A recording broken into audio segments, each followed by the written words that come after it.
Hello friends, मैं कृष्णा एक बार फिर आपका स्वागत करते हैं करंट अफेयर के इस सेशन में, है ना।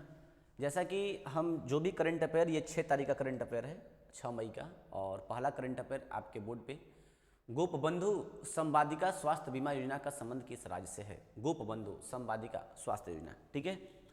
इसके बारे में देखिए, चीज़ों को समझने का प्रयास करिएगा। उड़ीसा, आंसर क्या होगा? उड़ीसा। गोपबंधु संवादिका स्वास्थ्य बीमा योजना का संबंध किस राज्य से है? आंसर क्या होगा? उड़ीसा।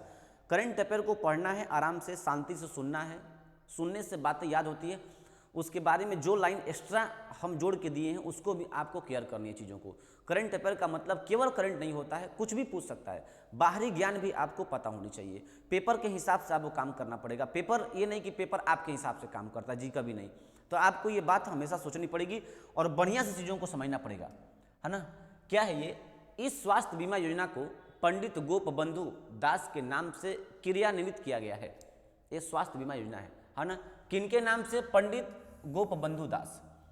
पंडित गोपबंधु दास का जन्म 20वीं शताब्दी में उड़ीसा के पुरी जिले में हुआ था। पुरी जिला जहां से रथ यात्रा निकलता है ना। वो एक कवि, इतिहासकार, समाज सुधारक, दार्शनिक, पत्रकार और राजनीतिज्ञ थे। गोपबंधु के बारे में, उड़ीसा के रहने वाले ये काफ़ी फेमस व्यक्ति थे, इसीलिए इनको इतना जिक्र किया जा रहा है। उनकी स्मृति में भारत सरकार ने स्मृति डाक टिकट भी जारी किया है। स्मृति डाक टिकट भी जारी किया है। किसकी स्मृति में? पंडित गोपबंधु दास। पंडित गोपबंधु दास। चीज़ों को सुनिए, बढ़िया से याद कर लीजिए और एक बार नोट्स को पलटिए। एग्जाम के समय क्लिक करेगा दिमाग पे और दावे के साथ करें। एडजेक्टिव क्वेश्चन आएगा पेपर में, आपको टेंशन लेने की कोई बात नहीं है।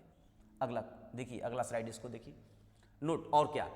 उड़ीसा सरकार ने, देखिए ये योजना किस लिए बनाया गया है। उड़ीसा सरकार ने पत्रकारों के लिए गोपबंधु संवादिका स्वास्थ्य बीमा योजना की घोषणा की है। स्पेशल इस योजना से किसको लाभ मिलेगी? पत्रकार से। कल के डेट में क्वेश्चन ये भी पूछ सकता है, गोपबंधु योजना से मुख्यतः किसको लाभ होगा? तो पत्रकारों को लाभ होगा। क्या? उड़ीसा ने पत्रकारों को सीमावर्ती कोविड योद्धा घोषित किया है। मतलब जो हमारे पत्रकार हैं, जो सीमा वाला इलाका है, जैसे नेपाल का सीमा हुआ, चीन का सीमा, पाकिस्तान का ना, तो पत्रकार मुख्य रूप से वहां के लिए योद्धा के रूप में साबित हो रहे हैं। इसीलिए सरकार बोल रहा है कि उड़ीसा ने पत्रकारों को सीमावर्ती कोविड योद्धा घोषित किया है। गोपबंधु संवादिका स्वास्थ्य बीमा योजना के तहत क्या होगा? प्रत्येक पत्रकार को 2 लाख रुपए का स्वास्थ्य बीमा कवर प्रदान किया जाएगा। अगर उनके शरीर पर कोई भी उस तरह का प्रॉब्लम आता है स्वास्थ्य संबंधी, तो 2 लाख रुपए का स्वास्थ्य बीमा कवर होगा। अब देखिए, योजना के तहत ड्यूटी करते समय कोविड-19 से मरने वाले पत्रकारों के परिवारों को 15 लाख रुपए की वित्तीय सहायता प्रदान की जाएगी। कितनी बढ़िया लाइन दिया गया है यहाँ पे। उड़ीसा के मुख्यमंत्री नवीन पटनायक, उसके राज्यपाल गणेशी लाल। मुख्यमंत्री नवीन पटनायक और राज्यपाल गणेशी लाल। हर राज्य का मुख्यमंत्री और राज्यपाल भी आप याद रखें, क्योंकि कभी कभी पेपर में देखने को मिल जाता है, ठीक है ना। चलिए, उम्मीद करते हैं कि आपको मेरी बात समझ में आ रही होगी। अगला क्वेश्चन नंबर 2 है, दुनिया का सबसे लंबा पैदल यात्री पुल किस देश में खोला गया? ये देखिए पैदल यात्री पुल है ना, यहां से यहां तक ये पुल है, ठीक है ना। एक 20 साइड से जोड़ा गया है, बीच में एक नदी बह रही है, ठीक है ना। उसी नदी के ऊपर ये पुल बना हुआ है। करा किस देश में खोला गया? तो आंसर होगा पुर्तगाल में। याद रखिए, दुनिया का सबसे लंबा पैदल यात्री पुल, है ना, किस देश में खोला गया है? पुर्तगाल में। यहाँ पे केवल सवारी गाड़ियां नहीं चलेगी, बल्कि केवल आदमी चलेगा। नोट, यूनेस्को की ओरोका वर्ल्ड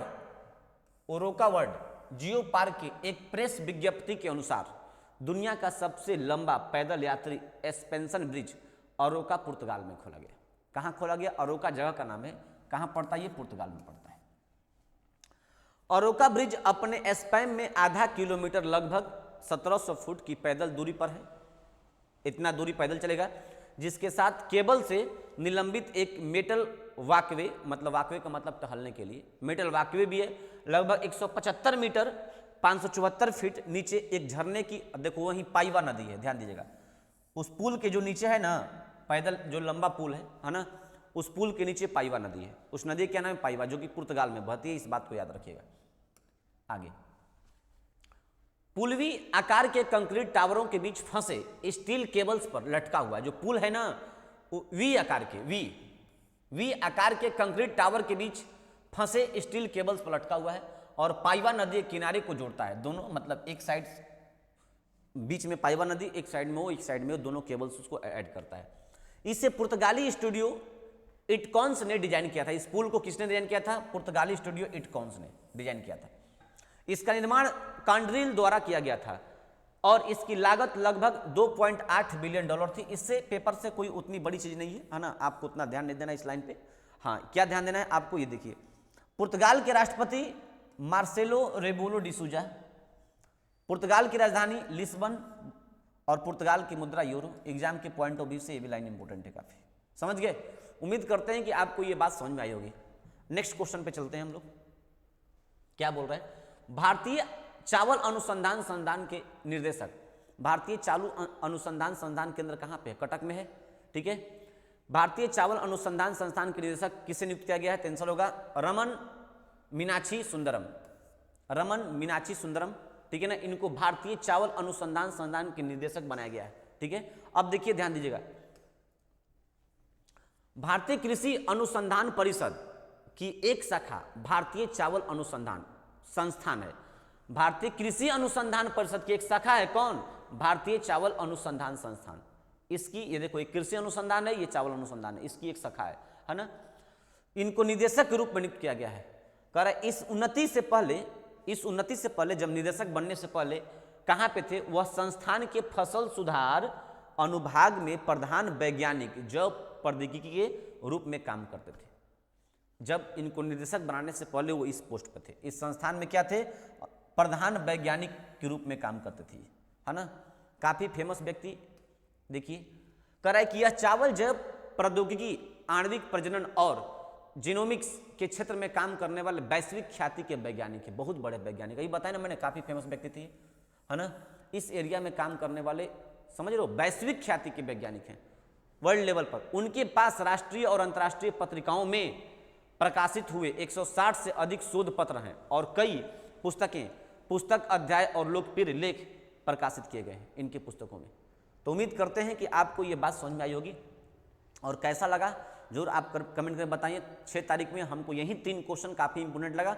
बाकी क्वेश्चन तो और होते हैं, लेकिन हमको लगता है जो, वही हम आपको देने का प्रयास करते हैं। Thank you, bye bye.